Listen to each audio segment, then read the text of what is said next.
मान लो कि यही तुम्हारा कंपोजिट बॉडी है जिसका मोमेंट ऑफ इनर्शिया तुमको इस एक्सिस के अबाउट निकालना है। एक्सिस तो पता होना ही चाहिए, बिना एक्सिस का तो आप मोमेंट ऑफ इनर्शिया निकाल नहीं पाएंगे। ठीक है, आप क्या करोगे कि पहले अपने कंपोजिट बॉडी के जितने भी पार्ट्स हैं उनका मोमेंट ऑफ इनर्शिया निकालोगे। तो मान लो कि इसका मोमेंट ऑफ इनर्शिया I1 है, किसके about? About the axis AB। ये भी मान लो कि इसका मोमेंट ऑफ इनर्शिया I2 है, किसके अबाउट? इसी एक्सिस के अबाउट। और ये भी मान लो कि जो तुमने रॉड लिया है इसका मोमेंट ऑफ इनर्शिया I3 है, अबाउट द एक्सिस AB। अब हम लोग ये पढ़ चुके हैं कि मोमेंट ऑफ इनर्शिया एक पॉजिटिव क्वांटिटी है, स्केलर होता है। तो हम क्या करेंगे, इन तीनों मोमेंट ऑफ इनर्शिया को जब जोड़ देंगे तो पूरे कंपोजिट बॉडी का अपने इस एक्सिस के अबाउट मोमेंट ऑफ इनर्शिया निकल जाएगा। तो हमारा कॉन्सेप्ट ये बन गया कि मैं अगर I पूरे कंपोजिट बॉडी का मोमेंट ऑफ इनर्शिया I इस एक्सिस AB के अबाउट निकालना चाहता हूँ, तो इसके पार्ट्स जितने भी बनते हैं सबके मोमेंट ऑफ इनर्शिया इसी एक्सिस के अबाउट निकालेंगे और सबको जोड़ देंगे। तो ये ऐसे अपने पास ये केस बन गया ऐसे। तो आई होप कि कंपोजिट बॉडी क्या होता है आप समझ गए, और किसी कंपोजिट बॉडी का किसी भी एक्सिस के अबाउट मोमेंट ऑफ इनर्शिया निकालने के लिए क्या स्टेप्स होते हैं वो भी आप समझ गए। अब थोड़ा डिटेल में जाते हैं। मान लो कि अगर हमको इसका मोमेंट ऑफ इनर्शिया निकालना है तो आप तो अच्छी तरीके से जानते हैं कि इस एक्सिस के अबाउट इस बॉल का मोमेंट ऑफ इनर्शिया आप डायरेक्ट नहीं निकाल सकते। आपको पैरेलल एक्सिस थ्योरम या कभी कभी ज़रूरत पड़ सकती है परपेंडिकुलर एक्सिस थ्योरम का यूज करना होगा। यहाँ पे देखो, यहाँ पे अगर तुम इसके सेंटर से पास होकर जाने वाला एक ऐसे एक्सिस बना दो तो इस एक्सिस के अबाउट इसका जो मोमेंट ऑफ इनर्शिया होता है उसको हम लोग I1CM से डिनोट कर दे रहे हैं। तो वो तो हम लोग जानते हैं कि भाई अगर इसका मास मान लो M1 है, इसका रेडियस मान लो R1 है, तो ये हो जाता है 2/5 M1 R1 का स्क्वायर। ठीक, अब आप समझो कि ऑब्वियसली इन दोनों एक्सिस के बीच में यहाँ कुछ ना कुछ डिस्टेंस होगा। तो मान लो डिस्टेंस D1 है, तो इस एक्सिस के अबाउट अपने इस बॉल का जो मोमेंट ऑफ इनर्शिया होगा वो I1CM प्लस M1 D1 का स्क्वायर ऐसे कर देंगे, है ना। अगर मुझे दूसरे बॉल का मोमेंट ऑफ इनर्शिया निकालना है तो यही प्रोसेस मैं रिपीट करूंगा। मैं क्या करूंगा, इसके सेंटर से पास होकर जाने वाला एक ऐसे एक्सिस बनाऊंगा और इस एक्सिस के अबाउट इस रॉड का मोमेंट ऑफ इनर्शिया मान लो अगर ये है तो मैं इसको बड़ा आसानी से लिखूंगा 2/5 M2 R2 स्क्वायर, जहाँ M2 इसका मास है, R2 इसका रेडियस है। इसी तरीके से इसका निकालूंगा, सबको जोड़ दूंगा। तो जो बेसिक आइडिया है वो क्लियर हो गया। अगर आप इसको लिखना चाहते हैं स्टेप के रूप में तो वो आप यहाँ लिख सकते हैं। यहाँ हमने लिख रखा है कि if A structure consist of 2 और more objects the moment of inertia of the structure is found with the help of following steps. पहला स्टेप क्या है, calculate the moments of inertia of each object about the given axis, जैसे पीछे हमने करके दिखाया। दूसरा, add these moments of inertia, you will get the moment of inertia of the structure. अब इसके लिए मतलब अपना फंडा थोड़ा और बढ़िया से क्लियर हो जाए, इसके लिए हम 1-2 एग्जाम्पल आपको करके दिखाने वाले हैं। चलो, सबसे सिंपल सा एक क्वेश्चन लेता हूं मैं।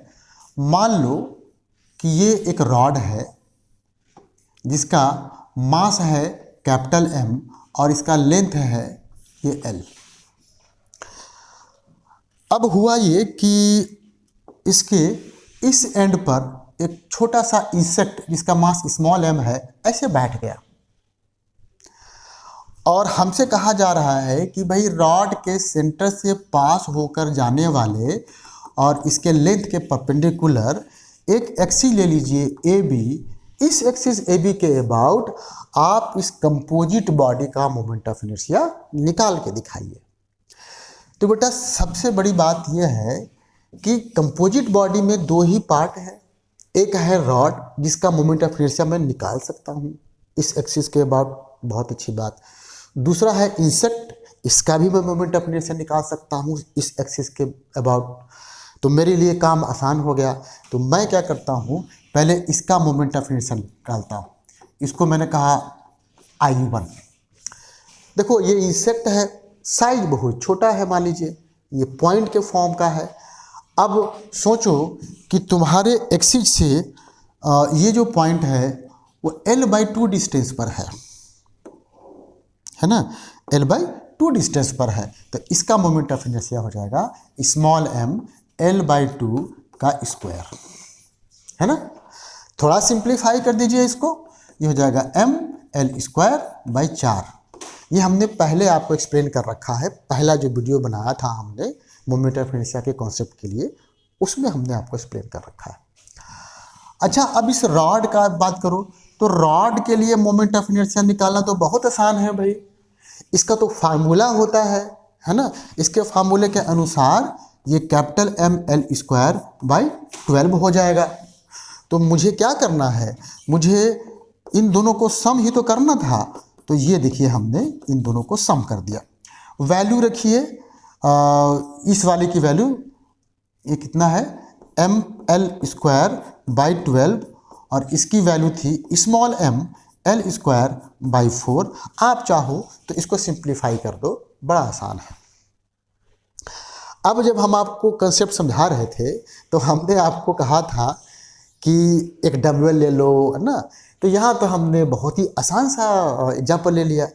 तो आपके दिमाग में ये आ रहा होगा कि डम्बल का मोमेंट ऑफ इनर्शिया कैसे निकाला जाएगा। तो देखिए हम उसको भी करके दिखा देते हैं आपको एक जनरल आइडिया के लिए।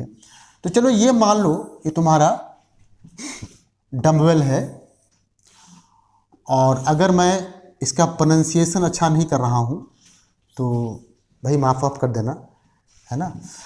अच्छा यहाँ देखिए, मान लो कि यहाँ से यहाँ तक इसका लेंथ है L और इसका रेडियस मान लो बेटा R है, इसका भी रेडियस मान लो चलो R है, इसका मास मान लो कैपिटल M है, इसका भी मास मान लो कैपिटल M है, और इसका जो रॉड है इसका मास चलो मान लो ये स्मॉल m है। ये हमारा कंपोजिट बॉडी है। इस कंपोजिट बॉडी के तीन पार्ट्स हो गए, दो सॉलिड स्फीयर्स और एक सॉलिड रॉड। अब यह एक्सिस तो चाहिए ना। तो देखो मान लो कि यही एक्सिस है आपका ए एक्सिस। कैसा है, ये अपने रॉड के लेंथ के परपेंडिकुलर है और रॉड के सेंटर से पास होकर जाता है। इसी के अबाउट हमको अपने इस कंपोजिट बॉडी का moment of inertia find out करना है। चलो, रॉड वाले का मोमेंट ऑफ इनर्शिया I1 कह दिया मैंने, तो I1 के लिए तो कोई दिक्कत ही नहीं है, स्मॉल m L²/12 हो गया, यहाँ तक कोई बात नहीं। अगर आप इसके मोमेंट ऑफ इनर्शिया को I2 कहते हैं,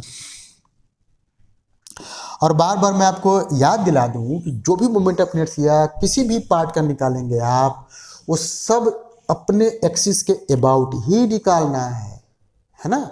चलो तो एक काम करो, एक ऐसा एक्सिस ले लो जो इसके सेंटर से पास होकर जाए, मतलब डायमीटर इसका।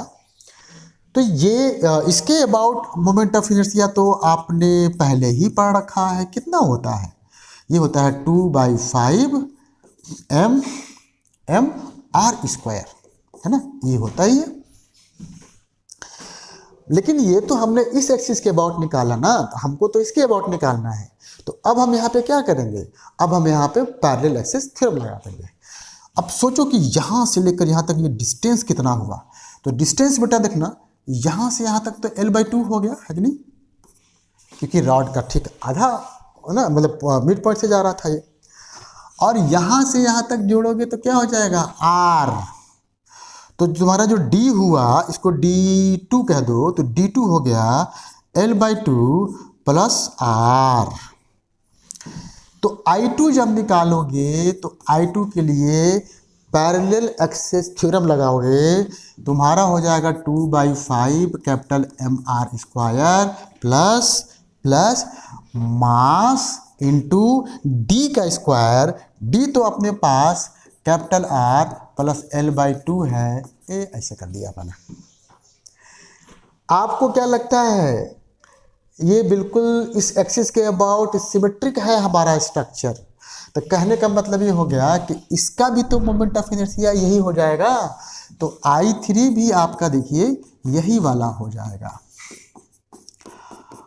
यहाँ पे हमने वैल्यूज़ नहीं लिए हैं तो थोड़ा आपको डिफ़िकल्ट सा लग रहा होगा क्योंकि सब सिंबल में है, बट क्वेश्चन जो आता है उसमें सब वैल्यू रहता है कि 1 kg का ये है, इतने ग्राम का ये है, ये सब रहता है, तो कैलकुलेशन करोगे सब आसान हो जाएगा। अब बताओ कि टोटल मोमेंट ऑफ इनर्शिया कितना हो गया, सबको हम जोड़ देंगे तो we will get moment of inertia I = I1 + I2 + I3। हमने I1 I2 I3 सब निकाल के बता दिया है, आप सिंपली जोड़ दीजिए और आपका आंसर निकल गया।